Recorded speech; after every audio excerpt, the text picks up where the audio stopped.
Hi, Alicia with the Honey Company, and today I'm going to show you how to make Pysanka or Ukrainian eggs. So first thing is I wanted to show you the tools that you use when you're making these eggs. And the first thing is we use a beeswax candle and the wax strippings from it. And then matches we have here. And then these two are two tools that we use to hollow out eggs. We also use either a Dremel tool or a sharp knife to make a hole in the egg in order to hollow it out. This tool is called a kishka, and there's three sizes that are like available commercially, and these are the non-electric kinds. So we have the red ones are the thickest, and then blue ones are medium, and the white ones are fine.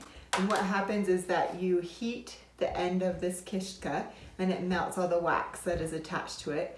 You scoop up some wax and fill this little cup, and then there's a hole at the bottom that you can use like as a stylus to draw with on your egg. But that is what they are. They have the cup, the hole at the end, and then this handle. Another thing we do to prepare for Pysanky is we cover our workspace with newspaper, because every time we heat our kishka, then we're going to blot it off on the paper surface. We use dye. So this is dye from the Ukrainian gift shop. It's really permanent dye. It's pretty heavy duty. One of each color will last you for a long time. We usually end up replenishing some of the lighter colors each year, like yellow or light green, because sometimes those colors get muddied by layering the dye. So we're mixing up some Pysanky egg dye. This is light green egg dye. We buy this dye from the Ukrainian gift shop, and it's a really good permanent dye. So what we're gonna do is add the powder into a mason jar. This dye lasts year after year, so we only have to make it if it dries out or if it got funky over the winter. Okay, we're gonna add 1 1/4 cups of boiling water. That was just barely boiling on the stove. And then a tablespoon of vinegar. And then we will stir it up. And then this will be some egg dye that will last a really long time, and that's what color it will be. It will be really pretty. So this is one of the jars of dye, and I just thought I'd show you. When we want to test what color the dye is, we can just dip a little bit of the paper towel in, and that shows us what color it would end up being on the egg. It's hard to tell from the liquid because the liquid, of course, is a lot darker. Sometimes gunk from the egg gets in the dye, and then the dye will grow a little mold. So when that happens, we just scoop off the mold and use the dye anyway. Nobody's going to be eating these eggs. It's just like a craft project, so we can just keep using them. I like to use a glove. Sometimes the oil from our fingers can get on the eggs, so I use a glove on the hand that I'm handling the egg with the most, which is usually my left hand because I'm right-handed. It makes it so the dye will stick to the egg better. We use eggs from our own chickens rather than eggs from the grocery store, so I wanted to show you why. They spray eggs from the grocery store with some kind of wax or oil. This one was made from a grocery store egg, and you can see how the egg resisted the dye. This dye is the same color dye as this blue here, but it didn't work, right? So it's still kind of a cool egg. It's sort of turned it pastel, but it's irregular and it didn't pick up the dye like it's supposed to. This is another example. So on some areas it took the dye really well, but on other areas it was really fuzzy and soft. So you can see, here's the back. It's just really inconsistent. Like this part didn't receive the dye as well as this darker part down there. So if we use chicken eggs from our own animals that haven't been dipped in oil or wax, then the eggs turn out better. Some other supplies that we use while we're dyeing is we use just an egg dipper. And I think Stan probably made this, but you can get those in Easter egg kits or something. But they're the kind that you can use to lower eggs down into dye, and then you can hold them down in the dye too. So this is a really useful tool to have. And then we also do that same thing with spoons. And then we use a ton of paper towels in this craft. We use them to dry off the dye, and we use them to wipe off the wax at the end. And then another tool is just a Q-tip, so we can dip that in to the dye and then use it to color a small part of the egg rather than dyeing the whole egg. So there are a couple ways that you can make a hole to hollow out an egg. One is with a Dremel tool and the other is with a knife. We're going to do the method where you only need one hole to hollow out the egg and just use pressure to get the egg gunk out. Sometimes people put 2 holes and then blow it out, and that's another option, but we prefer the 1 hole method because it leaves more design space on the top of our eggs. The easiest way, and the way we usually do it, is with a Dremel tool. We want to put the hole in the pointy part of the egg instead of the rounded end. That is the bottom of the egg and it won't show in our design. We want a hole that's big enough to get the egg out, but not so big that it's hard to seal later. The other way to poke a hole is with a knife. I'm holding it like a pencil, being careful I'm not getting cut. Anchoring both hands and tapping until we get a hole that's the size we want. Okay, there are a couple methods to hollow out the egg. One is with a syringe.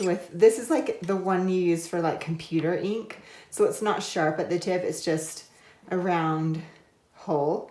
Anyway, but we fill the syringe with air and squirt the air into the egg, and then that causes the air to come out. So this egg had a weak spot because this is the one I did unevenly and it burst the egg. So this one I'm gonna stop using that and I'll eat it instead. Sometimes it takes several eggs to get this right, so we're gonna try again with the knife method. This is why we put the hole in the egg before we add the design and not after, so we don't ruin all of our hard work. Okay, what do you do next? Then you take the syringe and then you fill it with air. Have the egg down and you put air into the egg, and then it makes the stuff go out. So make some pressure. Yeah. Awesome. And you just do that until it's all empty? Yep. It looks like he has a beard. And we want the hole to point down. If we point the hole up, then it's going to crack for sure. Okay, so there's still a little tiny bit left in the egg, so what I'm going to do is fill my syringe with water, squirt that in the egg. You don't have to do this part, but I like to because it makes the process a little bit less stinky. Shaking it around, covering that hole, and then I'm going to squirt this part out too.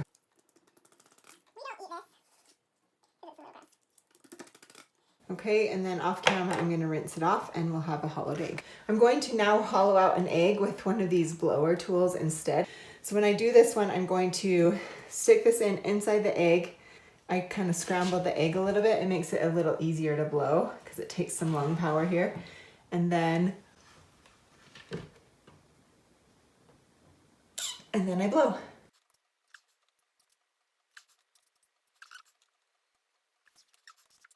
To fill this egg with water now, we can stick that into the egg and then just let a little flow into the pool here. And then it goes down into the water. And then we can shake it up, let that water kind of rinse out the inside of the egg a little bit. Blow that out, rinse it off, and you're done. Next, I will soak the blower tool in a bowl of water so the egg doesn't dry out inside of it. Okay, so now I have 2 hollowed out eggs that are rinsed out on the inside, and I'm ready to put some cool designs on them. So today I'm going to draw some lines on this egg just to help mark out where I'm going to do my design. So when I do it, I like to start at the top and draw a little like plus sign to give myself a rough 90-degree angle. And I'm going to draw really faintly, and I'm going to use my left hand to hold the egg because I'm right-handed, and my right hand to draw, but I'm going to rest it right here so that as I turn it, it like stays more or less even. So perfection is not the goal here, but I want to make some pretty good guidelines that help me with my design. My preference is to do some traditional geometric style designs like stars and other things, but you can do whatever you want. But this, if you were doing a star, this is how you would start, is by drawing these guidelines to show you where to work on your egg. Okay, so, and then the same thing I'm gonna do using my hand sort of like a lathe. I'm gonna spin it around and try to draw mostly straight sort of centered line. I'm going to do a 6-pointed star here, so this has 1, 2, 3, 4, 5, 6 like this, rather than an 8-pointed sort of design like this or like this. On an 8-pointed star you'd have all like a star, and with a 6-pointed design I'm going to have more like that design going on. We're going to try to do sort of a shallow angle here. You can see a shallow angle here, and then I go all the way to this line and then back around to this cross here. It's fun to do geometry on an egg because it's not round. I mean, it's round, but it's not a perfect circle, it's an oval. It's kind of fun, it makes some unique challenges. Okay, then we'll go this way, and then around to the cross, this way, and around to the cross here. Okay, so I'm just going to check that. I think there's kind of a big difference between the space here and the space here, so I might actually make this one and the guideline be a little higher so that it's more, I don't know, more even. So then I have my sixths are 1, 2, 3, 4, 5, 6, right? So I won't use that center line. It was more of a guide for this one. And I'm going to do the same thing on both sides of my egg. So if I drew very dark on my egg, like thick lines, it won't come off during the dyeing process, but these faint lines will come off. So as we take off the wax, it will take off the graphite too. Okay, so this is the 8-pointed star, this is the 6-pointed star. Do you see? You can see the difference. I'm going to light the candle. Oh, out of matches. Okay, lighting the candle. All right, nice little lighter tool. Okay, so here's our candle. We're going to let it do its thing for a second. So this kishka is broken. And this one is what it's supposed to look like. It's supposed to have this little tip down there, but this one doesn't have it. So instead of throwing that one away, we use it to seal up the hole in our egg. So we're gonna seal the hole that we just made to get the egg out so that when we dye it, the residual egg gunk in the egg won't get into the dye. We are going to heat up our kishka. Beeswax is all over this kishka. You can see it kind of starting to shine up. That's wax, and wax is flammable. There's a danger here that if we get this wax hot enough that it goes beyond its flash point, it will start on fire and it will burn the handle of the kishka too. So we don't want to do that. If we see any like smoke coming out of that, we know we're going to need to pull it out and let it cool for a while before we use it anymore. So no fires, we're just going to heat that up until we see it like shiny, and then we know it's hot enough. So then we're going to scoop up a little wax, like so. Maybe it needs to be a little hotter because it's our first one. So again, I'm using this one to seal up the hole. You can see it kind of dripping out there. Okay, take my hole and then I put this on there, pull it out, and see how that just sealed it with wax. We want it hot enough and not too hot, and then we're going to put it over that hole. Kind of making steam in that egg that's bubbling out. Anytime wax touches this egg, it's wax forever. So we're using wax to seal the color that's there. So it's sort of like working backwards. So wherever I touch wax is going to be masked and won't take the dye. Another note is that when I display this egg, this side will be down. Eggs have an upside and a downside. The rounded side is up and the pointed side is down. That's because in the anatomy of a chick, the top part is the air cell for the chick to, breathe. That's where the gases transfer. So even if it's not a chick inside the egg, even if it's a non-fertilized egg, the egg wants to exchange gases. It's sort of a porous surface, so we want to keep that on top. It will preserve our eggs and make them last longer and make it less likely bacteria will harm the egg. So here we go, plugged egg, plug egg. Okay, so I'm gonna work on this one, and I'm not sure what I'm gonna do. I'm gonna maybe just make it up as I go. I'm gonna start out with white, because that's the finest lines. White has a tendency to get gummed up, so I'm gonna heat it up. I'm gonna melt out all the wax and then that's in it, and then clean it out and start again. So I'm watching the wax melt in the kishka. As soon as that center part gets liquefied, I'll know I'm done. And then I'm gonna dump out the wax. I wanna do that mostly gently, but get out all the gunk and stuff that could be in that kishka. So now it looks pretty cleaned out. I can see down through that hole, and we're good to start using it. I want the cleanest wax on the white one because it's most likely to get gummed up. Okay, so we're gonna take this, and then there's a bunch of wax on the outside of the kishka. That's what just dropped off. So I'm gonna always wipe the side and then test it and make sure, yep, it's working. So then I'm gonna start drawing on the egg just like this with a pencil. I'll do like sort of a star pattern here to start.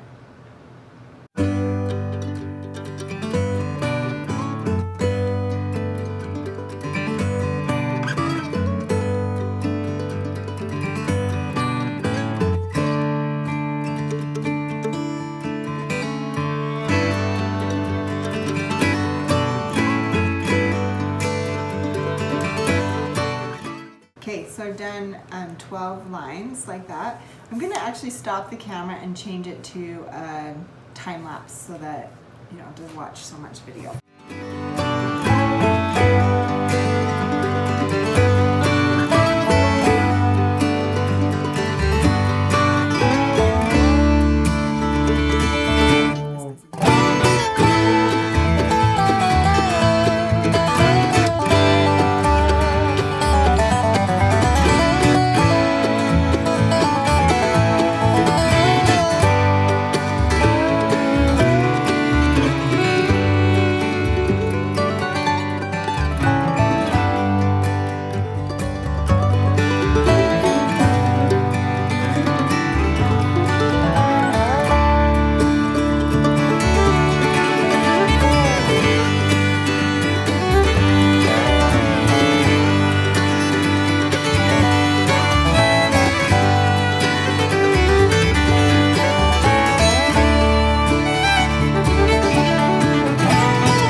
Okay, it's time to remove the wax from the egg. So we're always going to take the wax off of the plug first. So if we kept the plug on, the heat would build up and it could crack the egg. So we're going to just melt this wax like this, wipe it, melt it, wipe it. Anyway, and repeat that process until so this, now the plug is free right there. And now as we melt the other wax off, the steam can escape through that hole. Okay, so we're just gonna melt a little bit, like so, and then swipe it, melt and wipe, melt and wipe. Oh, and the other tip is that if you do it to the side of the flame. If I do it above, then I'm gonna get black scorch marks on my egg, and they won't be pretty though.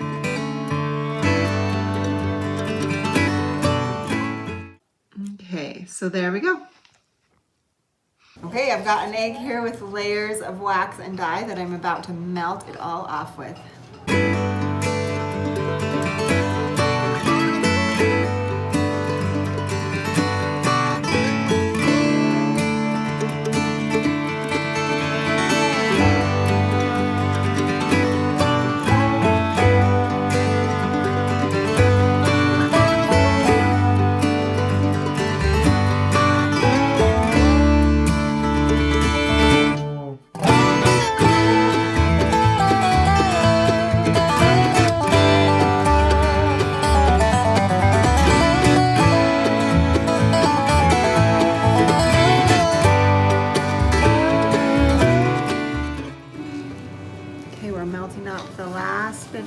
here. All right, let's do like a final reveal. This is the finished egg. It's kind of fun.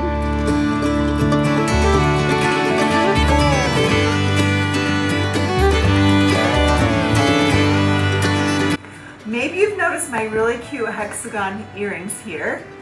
If you want a pair of your own, they are available in our online shop at thehoneycompany.com, and we have tons of pairs. We have hexagons and we have little beads. So go on over there and get some. Signing out.